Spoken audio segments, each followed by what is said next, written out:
오늘 하나님의 말씀 히브리서 말씀 보시겠습니다. 히브리서 4장 12절. 하나님의 말씀은 살았고, 같이 읽으시겠습니다. 시작. 하나님의 말씀은 살았고 운동력이 있어 좌우의 날선 어떤 검보다도 예리하여 혼과 영과 및 관절과 골수를 찔러 쪼개기까지 하며 또 마음의 생각과 뜻을 감찰하나니 지으신 것이 하나라도 그 앞에 나타나지 않음이 없고 오직 만물이 우리를 상관하시는 자의 눈앞에 벌거벗은 것 같이 드러나느니라. 아멘. 네, 우리는 지금 3시간째 히브리서 10장 19절 20절 말씀을 중심으로 한 예수 그리스도의 십자가의 사건을 통해서 지성소와 성소를 가로막았던 휘장이 위로부터 아래까지 갈라지면서 새롭고 산 길이 열렸다고 히브리서 저자는 말하고 있습니다. 십자가를 통해서 성소와 지성소를 가로막았던 휘장이 찢어져서 둘이 돼요. 완전히 갈라져서 길이 나게 된 것입니다. 그래서 하나님의 영광의 빛이 지성소 안에 머물렀던 하나님의 영광의 빛이 이제는 성소에까지 그 영광의 빛이 비치게 되었습니다. 바울 사도는 이것을 새롭고 산 길이라고 얘기합니다. 이 새롭고 산 길이 어떤 것인지에 대해서 우리가 함께 말씀을 통해서 살펴보고 있는 것입니다.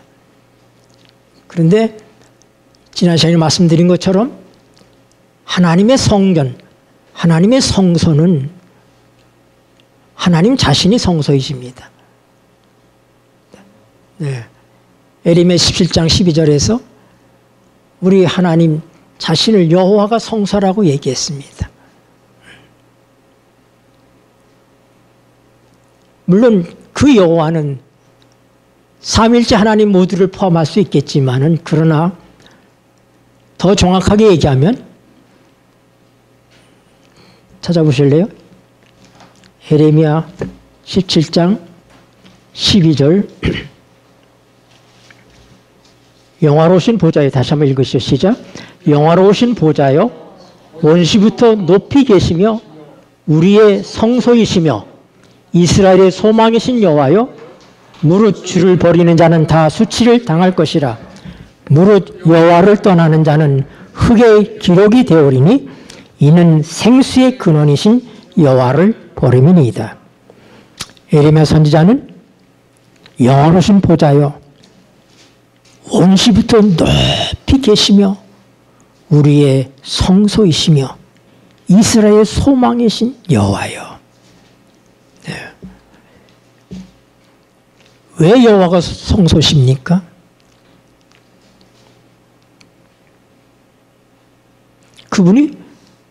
그분만이 거룩하신 분이니까 그분 자신이 성소이시죠. 성소란 뜻이 뭐예요? 거룩한 곳 아닙니까? 그분 외에 누가 거룩합니까? 그러므로 그분이 계신 곳, 그분의 존재가 거룩입니다. 그분과 관계된 모든 것들이 다 거룩합니다. 성소에서 쓰는 집기도 거룩했어요. 똑같은 양을 집에서 기르다가 하나님께 제사를 드리기 위해서 그 양을 구별해서 가져오면은 그 양을 성물이라고 했습니다. 거룩해지는 거예요. 왜요? 그분에게 속해 있기 때문에 거룩한 거예요. 인간에게 있어서의 거룩은 없습니다. 우리에겐 본질적 꿈도 꿀 수 없는 거예요. 우리는 거룩하신 분은 오직 하나님만 거룩하십니다. 의로우신 분은 오직 하나님만 의로우십니다. 선하신 분은 오직 하나님만 선하십니다. 아멘. 그러므로 인간이 얘기하는 선이라든지 또 의라든지 거룩이라든지 이런 것들은 맞지 않는 얘기입니다. 하나님을 떠나서 이 말은 존재할 수가 없습니다. 그저 우리가 인간적으로 상대적으로 다른 사람보다 좀 더 착하게 살면 착하다고 얘기하는 것이고 다른 사람보다 좀 더 도덕적으로 살면 의롭다고 얘기하는 것이지 그 사람 자체가 선이고 그 사람 자체가 의이고 그 사람 자체가 완전한 사람 없습니다. 네.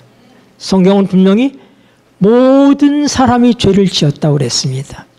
그래서 하나님의 영광에 이를 수 없다고 로마서 3장 23절에 분명히 말씀하고 있는 것입니다. 그러므로 거룩이라는 얘기를 할 때 여러분들은 거룩을 행위로서 이해하지 않으면 좋을 것 같습니다. 네. 거룩하면 우리가 생각할 때 어떻게 행동하는 게 거룩인가 이런 생각을 하게 됩니다. 그러나 거룩이나 의나 선이나 이 모든 것들은 존재입니다. 존재. 그런 분이 계신 거예요. 네. 거룩하신 분, 오직 거룩하신 분이 계신 것이고 오직 의로우신 분이 의 자체이신 분이 계신 것이고 그게 하나님이신 거예요. 그래서 거룩이나 의나 선이나 이 모든 것들을 얘기할 때 우리는 하나님과의 관계성 속에서 얘기하는 거예요. 그래서 우리가 의를 얘기할 때 뭐라고요? 믿음으로 말미암는 의를 얘기하는 거잖아요. 누구를 믿는? 하나님을 믿으니. 제가 여러 시간 전에 하나님을 믿는 것과 하나님의 말씀을 믿는 것에 약간의 차이점이 있는 부분들에 대해서 말씀을 드렸습니다. 네.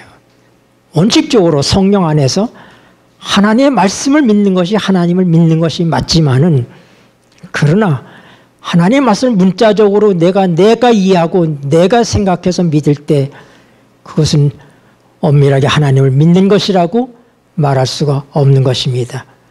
그래서 아브라함의 예를 제가 들어서 얘기했잖아요. 아브라함이 하나님을 믿더니 하나님께서 그를 의로 여겨주셨는데 아들을 주신다고 그래서 기다렸는데 안 주시니까 하나님의 말씀을 자기가 다시 해석하기 시작했잖아요. 어떻게 해요? 내 몸에서 날 자가 내 씨라고 얘기했어요. 누구의 말씀이에요? 하나님의 말씀이잖아요. 그러니까 그는 우리가 이미 살펴본 것처럼 에레미야 32장 2절의 말씀은 우리 여호와는 이루시는 여호와, 성취하시는 여호와예요. 하나님 말씀만 하시는 것이 아니라 말씀하심에 이루었고 명하심에 견고히 선 것입니다. 그분이 직접 하시는 거예요. 그분의 약속은 그분이 성취하는 것입니다. 그런데 그는 문자에 매달려서 내 몸에서 나는 자가 내 씨다 그러니까 그러면 내 몸으로 내가 씨를 만들어내면 되는 거 아닌가? 그래서 그는 기다리지 못하고 하갈을 통해서 이스마엘을 만들어낸 것입니다. 그리고 99세 때 하나님께서 오셨을 때에 하나님께서 아들을 주겠다고 그러니까 웃습니다. 이렇게 늙었는데 사라가 경수가 끊어진 데가 언젠데 웃어요. 그리고 하는 얘기가 하나님 이스마엘이나 복을 주세요. 여기 얘 내 씨잖아요. 하나님께서 내 씨를 내 몸에서 나는 자가 내 씨라고 그랬겠네. 내 씨잖아요. 믿은 겁니까? 믿음의 금이 간 겁니다. 그래서 하나님 존재, 하나님 자신을 믿는다는 것과 하나님의 말씀을 믿는다고 하는 것에 차이점이 있다고 하는 것입니다. 그렇기 때문에 똑같은 하나님의 말씀을 믿는다고 하는 많은 교회들이, 교파들이 갈라진 거예요. 해석을 다르게 하니까. 같은 하나님의 말씀을 놓고 인간적인 견해가 거기에 섞이게 되니까 어떻게 돼요? 그것을 하나님을 믿는다고 얘기할 수 있는가? 우리가 이 점에 대해서. 그래서 아브라함이 이치적으로 따지면은 이삭을 제물로 바치라고 그럴 때 그는 하나님 말씀에 앞뒤가 안 맞는 것입니다. 그 이삭을 통해서 얼마나 어렵게 주셨고 하늘의 별처럼 바다의 모래처럼 그렇게 주시다고 그랬는데 이삭을 죽여버리면 하나님의 약속은 어떻게 됩니까? 근데 아브라함이 이번엔 토를 달지 않습니다. 따지지 않습니다. 그는 뭐예요? 이제 하나님을 믿는 거예요. 하나님 일은 하나님께서 알아서 하신다. 내가 왈가왈부를 할 것이 없다. 내 생각을 섞어서 이해하려고 할 필요가 없다. 하나님 하시는 대로 그대로 하나님께 하라는 대로 하는 것이 하나님 믿는 것이다. 그래서 아브라함 믿음의 조상이 된 겁니다. 하나님께서 아브라함을 오래 기다려주심을 통해서 드디어 아브라함이 어떻게 해요? 하나님의 말씀에 대해서 이제는 전혀 이의를 제기하지 않고 전혀 토를 달지 않고 하나님 자신을 믿는 믿음을 갖게 되었다고 하는 것입니다. 이것이 성경이 말하는 믿음으로 말미암는 의라고 하는 것입니다. 여러분이 생각하는 믿음으로 말미암는 의와 어느 정도 차이가 날 수 있다고 하는 전제 속에서 제가 이 말씀을 드린 것입니다. 그래서 어떻게 해야지 우리가 하나님의 말씀과 하나님을 동등하게 믿을 수 있는가? 성령께서 인도하셔야지 돼. 말씀은 성령께서 주신 거죠. 신령한 것은 신령한 것으로 분별하기 때문에 내가 해석하는 것이 아니에요. 내 견해가 섞여서는 안 된다 이거. 신령한 것은 신령한 것으로만 분별하기 때문에 하나님의 성령께서 우리를 똑같이 다 깨닫게 해주시면 그것이 하나님을 믿는 것입니다. 그래서 성령 안에서만 우리가 하나님을 믿는다는 것과 하나님의 말씀을 믿는다는 것은 동등한 것으로 볼 수 있는 것입니다. 그래서 관건은 성령이십니다. 우리가 성령 안에서 살고 있느냐 하는 것입니다. 제가 더 나아가서 말씀드렸던 것은 이제 이 교회의 마지막 남은 자손, 우리가 늘 우리는 남은 자손 그럽니다. 여자의 남은 자손이라고, 우리가 마지막 교회라고 얘기합니다. 그러나 제가 우리 애니스 대학의 그 신약 학부에 책임 맡고 계신 교수님한테 제가 요한계시록 공부를 새롭게 했습니다. 박사과정을 공부할 때. 그때 새로운 많은 빛들을 볼 수 있었습니다. 그런데 그분은 분명히 이야기하기를 남은 자손은 아직 나타나지 아니하였다 이렇게 얘기하시더라고요. 바다 모래 위에 서서 싸울 남은 자손은 아직 등장하지 않았다. 그래서 어떤 사람이 남은 자손이냐? 교파를 막론하고 하나님을 진짜 믿는 사람. 누구에 의해서? 성령에 의해서. 성령 아니면 악령이에요. 그러니까 결국은 둘로 갈라지게 돼 있어요. 이 교회 안에, 남은 교회를 생각하면 이 교회 안에서도 하나님의 성령을 등한히 하고 악령의 소리를 듣고 있다면은 자기는 그렇게 인정하지 않겠지만은 그러나 우리가 자아중심적인 삶을 사는 사람들은 다 사단의 노예들인 것입니다. 그런 사람들은 남은 자손이 될 수가 없죠. 그가 어디에 있든지 하나님의 성령을 쫓아서 어린 양이 어디로 인하지 따라가는 자들, 바로 그들이 뭐예요? 여전히 남은 자손이. 여전히 남은 자손은 하나님이 갖고 계십니다.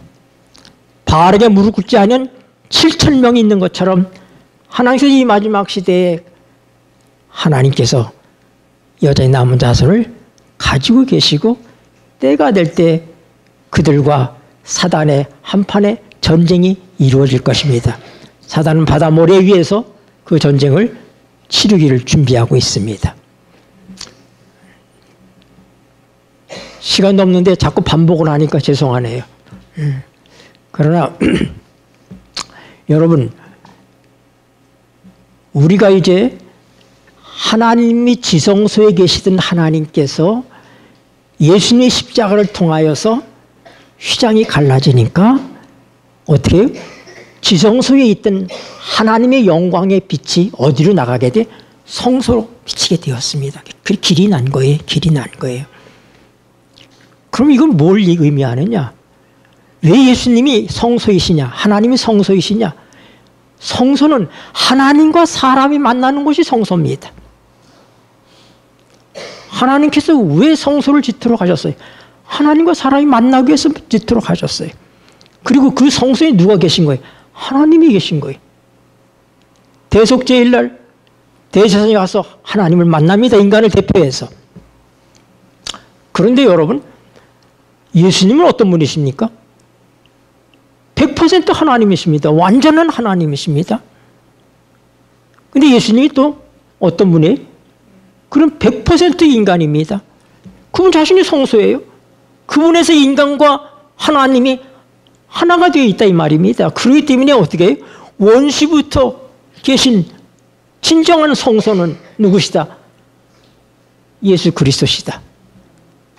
여호와시다. 여호와란 단어는 하나님과 똑같이 보통 명사예요. 그러니까 아버지 하나님, 아들 하나님, 성령 하나님 하는 것처럼 아버지 여호와, 아들 여호와, 성령 여호와 똑같이 쓸 수 있는 칭호예요. 고유명사가 아닙니다. 여호와는. 예. 그러니까 성소이신 여호와, 정확하게 얘기하면 누구예요? 예수님일 수밖에 없죠. 왜요? 예수님 안에서 사람과 하나님이 하나가 되어 있잖아요. 만나잖아요. 그렇잖아요. 네. 그런데 이제 이 성소라고 하는 것은 구조적인 성소, 구약시대에 있었던 모세를 통해서 지었고 솔로몬을 통해서 지었던 그 성전은 하나님과 우리가 어떻게 만나고 하나님께서 우리를 어떻게 사랑하시고 어떻게 구원하시는지를 보여주는 청사진이에요. 네. 그런데 그것은 결국은 생각해 보세요. 사단이 느부갓네살을 통해서 예루살렘의 성전을 다 불태워버리고 다 망가뜨려 버렸습니다. 그런데 왜 다니엘과 그의 세 친구들과 이스라엘 백성들을 끌고 갑니까? 포로로 잡아가지고. 구조적인 성경, 구조적인 성소는, 구조적인 성전은 불탔지만은 다니엘과 세 친구는 살아있는 성소, 살아있는 성전입니다.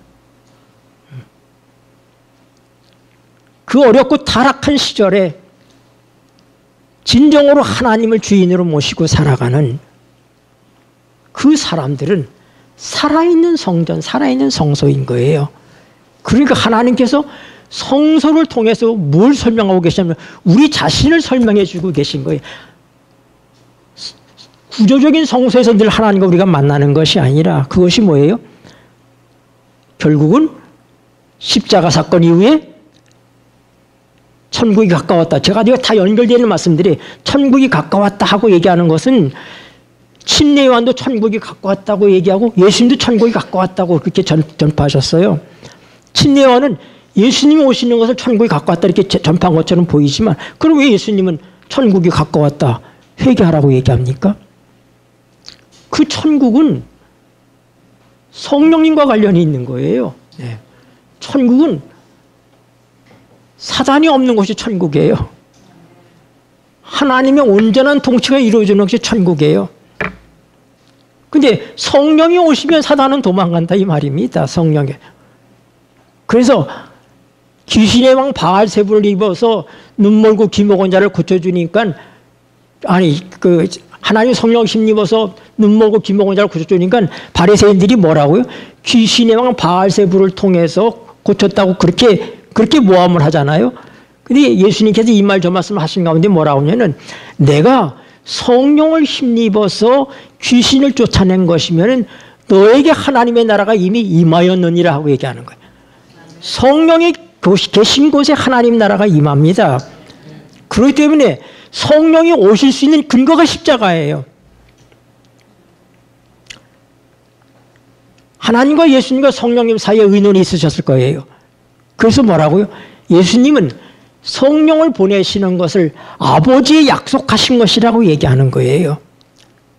다시 해서 예수님이 십자가 사건을 통해서 이 구속을 완성하시면 이제 이 지구를 하나님의 왕국으로 하나님의 천국으로 만드는 일을 위해서 점령군 사령관으로 누구를 보낸다? 성령을 보내신다 이 말입니다. 그게 아버지의 약속이에요.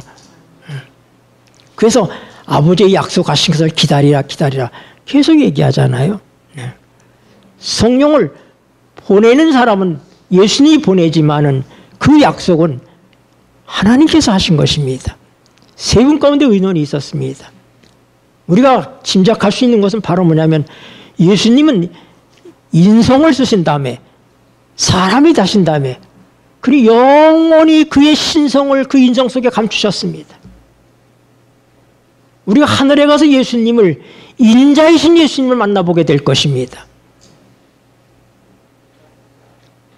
예수님이 우리를 구속하시는 희생이 얼마나 이 엄청난 희생인지는, 그래서 우리가 영원한 세월 십자가를 연구하게 될 것이라고 그랬어요.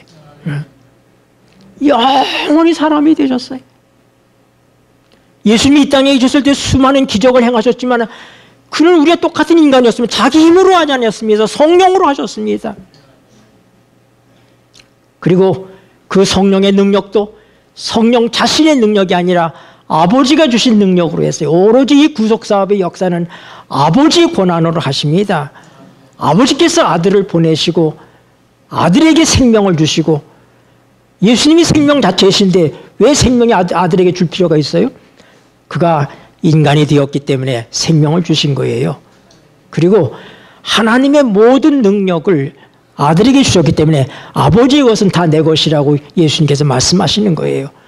예수님 자신의 것을 쓰는 것이 아니라 아버지의 것을 가지고 사시고 계시기 때문에, 야, 내가 너희가 이렇게 함께 오래 있었는데 아직도 너희가 아버지를 보지 못했느냐? 내가 아버지 거 갖고 다 하고 있는 거야. 이게 다 아버지 거야. 내 거 아니야. 아버지를 보여주러 오신 거예요, 예수님은. 그리고 성령님은 자의로 말하지 않는다 이 말이. 자기 영광을 드러내지 않습니다. 그래서 결국 누구예요? 예수님의 것을 가지고 준 거예요. 예수님의 것은 누구의 것인데?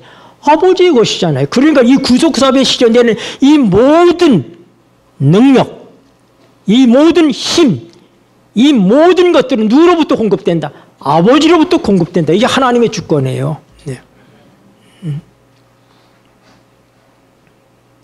그래서 아버지가, 예수님이 하나님이시지만 그가 인간이 되셨기 때문에 하나님의 능력을 예수에게 주시고, 예수님의 능력을, 성령님도 하나님이시지만 하나님의 능력으로서가 아니라 아버지가 예수님에게 주신 그 능력을 가지고 성령도 일하시고 계신 거예요. 그러니까 성령의 역사가 일하는 현장마다 거기에 누구의 능력이 역사하고 있는 거예요? 아버지의 능력이 역사하고 있다. 이 모든 일을 아버지가 주권적으로 하시고 계시다는 사실을 우리가 알아야 돼요. 그러므로 우리가 가질 수 있는 정말로 감사한 일은, 이거는 끝난 일이다. 흔들릴 수 없는 일이다. 누구 손 안에 있다고요? 아버지는 만유심에 아무도 아버지 손에서 빼앗을 자가 없느니라. 우리 모두가 하나님의 손 안에 있습니다. 이 구속의 여정 속에 참여하고 있는 우리 모두는 지금 누구의 손에 있다고요? 네, 이사야 41장에 나온 것처럼 의로운 오른팔로 내가 너를 붙들리라. 그분의 능력의 오른팔에 우리가 있다는 사실을 잊지 않게 되시기를 바랍니다. 아멘. 우리의 구원을 흔들릴 수 없습니다.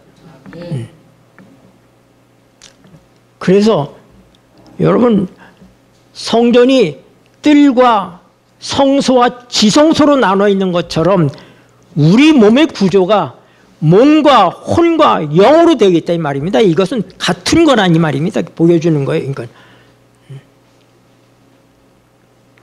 그래서 지성소에서부터 하나님의 영광이 빛이 휘장이 갈라지고 길이 새롭게 나면서, 새롭고 산 길이라고 하는데 그 길로 나오면서 어떻게 돼요? 인간이 타락하면서 가장 망가져 버린 게 뭐냐면 인간의 혼입니다. 우리는 하나님과 영적인 교감을 갖는 존재였어요. 하나님께서 일일이 가르쳐주지 않아도 아담이 다 하나님과 통하는 사이였습니다. 그러나 인간이 범죄한 다음에 하나님의 영이 떠나가셨어요.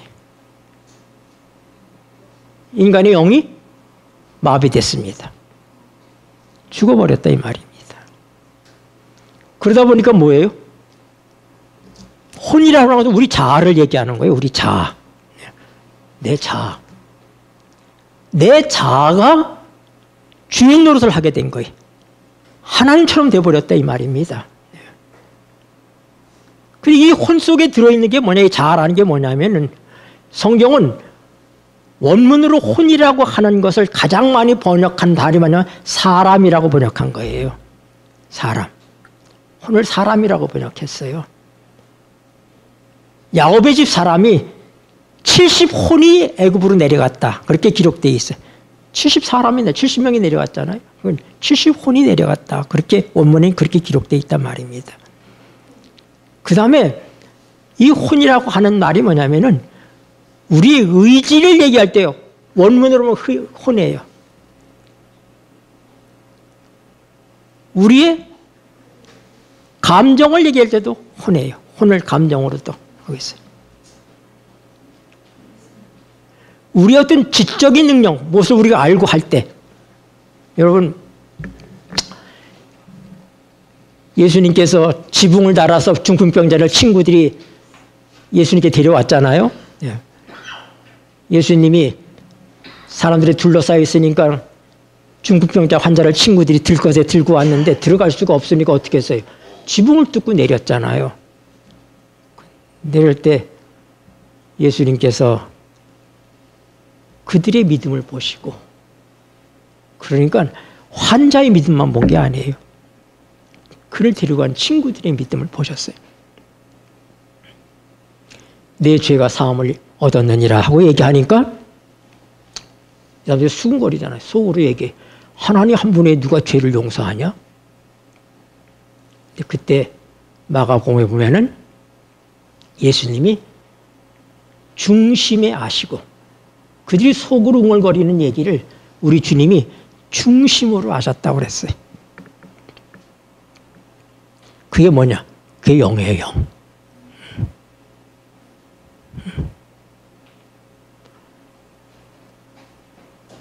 그런데 여러분,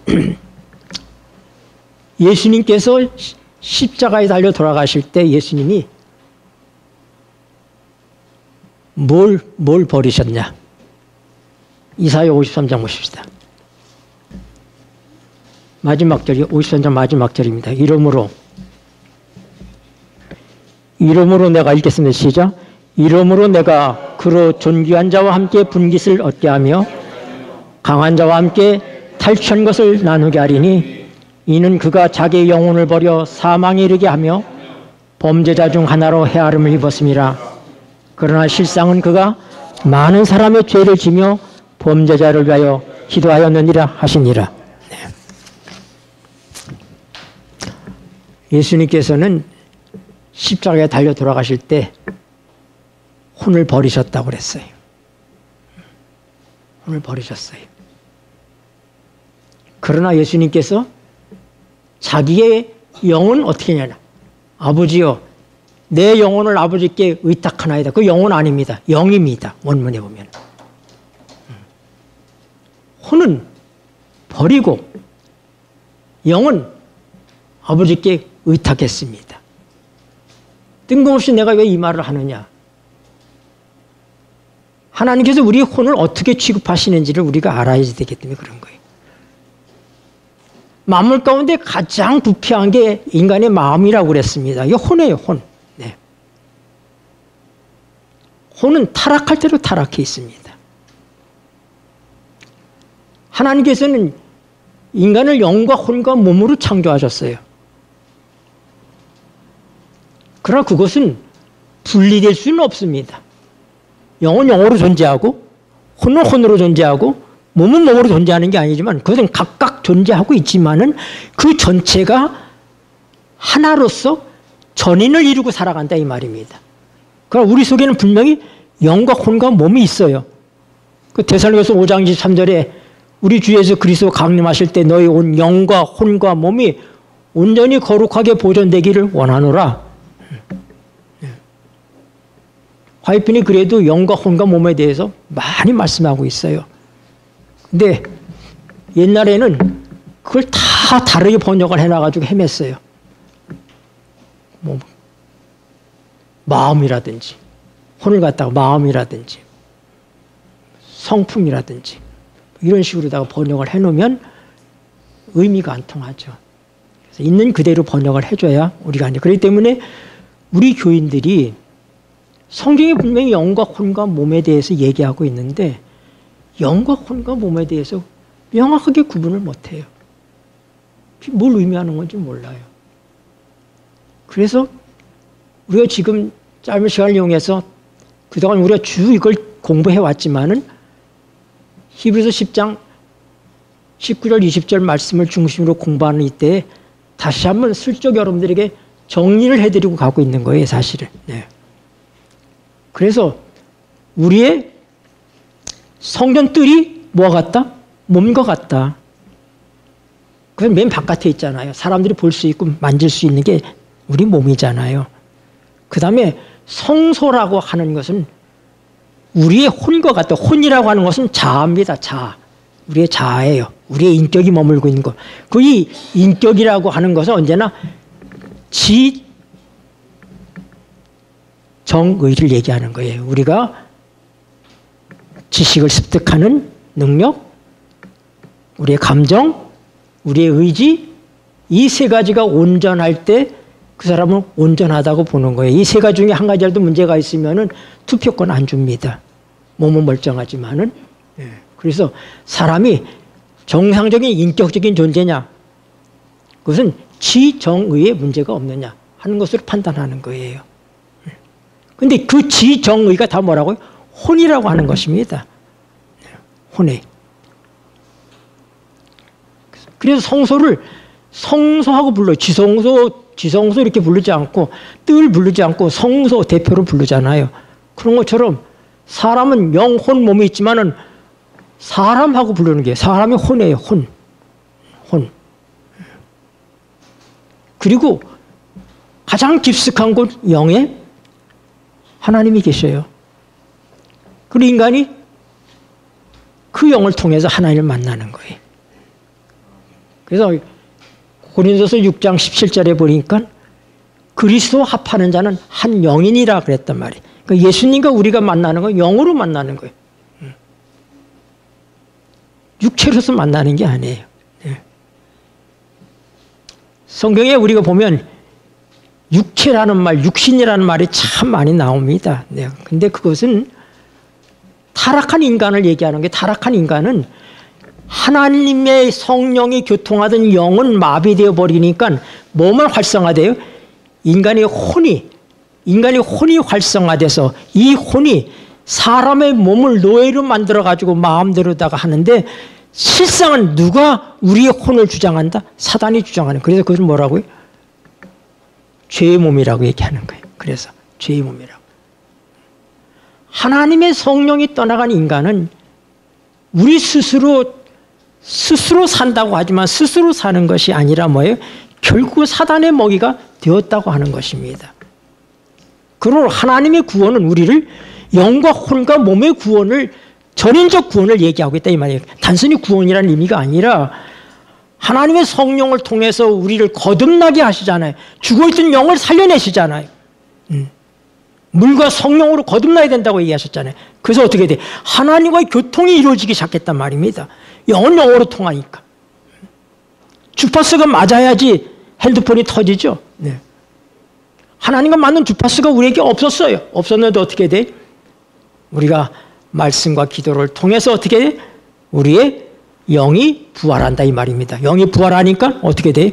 그 부활한 영을 통해서 하나님의 성령이 접촉하시기 시작하시는 거예요. 그래서 하나님은 영이시기 때문에 예배하는 자가 영으로 예배해야 된다고 얘기하고 있잖아요. 그러니까 우리가 영이 죽어 있으면 하나님과 아무 상관이 없는 거예요. 그걸 성경은 육으로 난 자는 육인이 그렇게 얘기하는 거예요. 육. 영이 없는 자가 육인 거예요. 그러니까 모든 인간은 영이 없는 상태로 태어난다 이 말입니다. 그래서 누구든지 영이 부활하는 거듭남이 없이는 하나님 나라에 갈 수가 없다는 말씀이 그 의미예요. 하나님 우리를 데리고 갈 방법이 없어요. 왜요? 말을 들어야 데리고 가지. 말이 통해야 데리고 가지. 영이 살아야 하나님의 성령이 우리 영 안에 사시게 되시는 거예요. 그런데 이제 거듭난 사람의 삶 속에서는 뭐예요? 하나님의 성령이 우리 영을 통해서 계시를 주시고 영 안에서 일어나는 특별한 그런 기능들은 뭐냐면은 영은 하나님과 영교하는 거예요. 하나님과 교통하는 것입니다. 또 그 영은 우리의 양심의 역할을 감당합니다. 양심. 하나님께서 성령을 통해서 우리의 양심을 일깨워 주십니다. 그 다음에 직관이라는 게 있어요. 계시예요.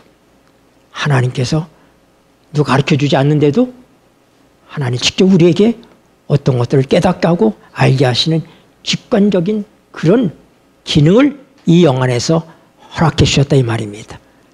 그래서 우리가 영적으로 아주 강해지고 예민해지면 하나님의 이 직관의 소리를 잘 분별하게 되는 것입니다. 네. 그래서 이걸 잘 분별해야 어떻게 해야 돼? 혼의 소리를 분별할 수 있게 되는 거예요. 그래서 오늘 하나님의 말씀은 살았고 살았다고 하는 얘기는 하나님의 말씀의 본질을 얘기하는 거예요. 여러분, 하나님의 말씀은 문자가 아닙니다. 하나님의 말씀은 뭐라고? 살아있는 말씀이에요. 살아있는 말씀이에요. 하나님의 말씀이 살았다는 사실을 깨닫지 못하고 경험하지 못하면 진정한 그리스도인이 아닙니다. 그건 지식적인 그리스도인, 명목적인 그리스도인. 하나님의 말씀은 살았어요. 하나님의 말씀은 우리를 변화시키는 능력이 있어요. 네. 그리고 하나님의 말씀 뭐가 있다고? 운동력이 있다고. 하나님의 말씀은 역동력입니다. 가만히 있지 않아요. 역사하신다 이 말입니다. 우리에게 어떻게 해요? 믿을 수 있는 그런 근거를 우리에게 주시고 역사하시는 거예요. 그래서 살았다는 말이 본질이라면 운동력이라는 것은 특성이에요.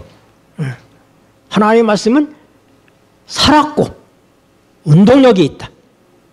근데 이것이 뭘 하냐면은 우리의 관절과 골수와 영과 혼을 분리한다 이 말입니다. 여러분, 영의 소리인지 혼의 소리인지를 분간해야 우리가 성령을 쫓아서 살든지 육체를 따라 살든지 할 거 아닙니까? 근데 그 일을 누가 한다고?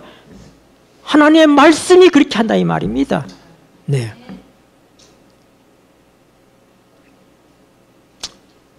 다음 시간에는 여기서부터 할게요. 예. 또 서론 또 다 나가다 보면은 진짜 진도 못 나가니까 말씀이 그냥 분리. 말씀이 영과 혼을 어떻게 분리하는가? 왜 분리해야 되는가? 그래서 우리가 어떻게 해요? 영의 소리를 들을 줄 알고 혼의 소리를 분간할 줄 알아야지 어떻게 돼?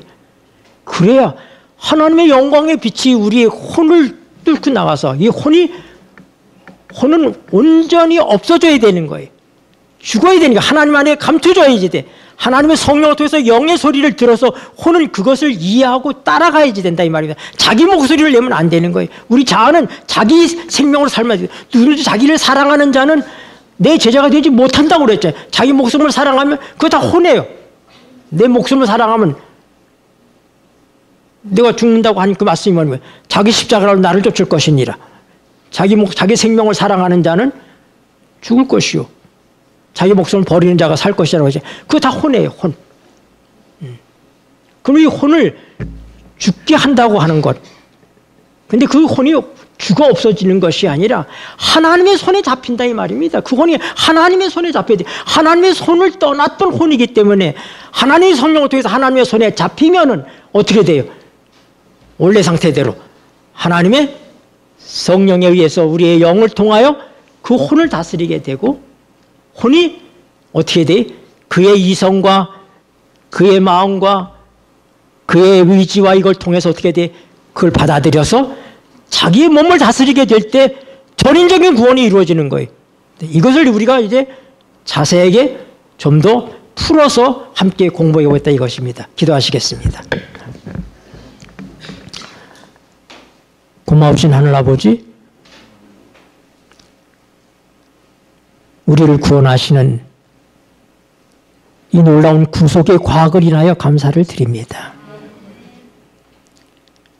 과학의 공식이 있는 것처럼 우리 질서의 하나님이신 하나님께서는 우리를 질서 있게 창조하셨고 질서 있게 구속하시는 하나님이신 것을 인하여 감사를 드립니다. 우리가 하나님께서 우리를 어떻게 구원하시는지를 주의 말씀을 통해서 살펴보고 확실하게 주의 길에서 살게 하시고 주님이 원하는 길에서 주님을 쫓을 수 있도록, 그래서 우리가 그렇게 소원하는 육체를 따라 사는 사람이 아니라 영을 쫓아 사는 사람이 되게 하여 주시옵소서. 예수님의 이름으로 기도드립니다. 아멘.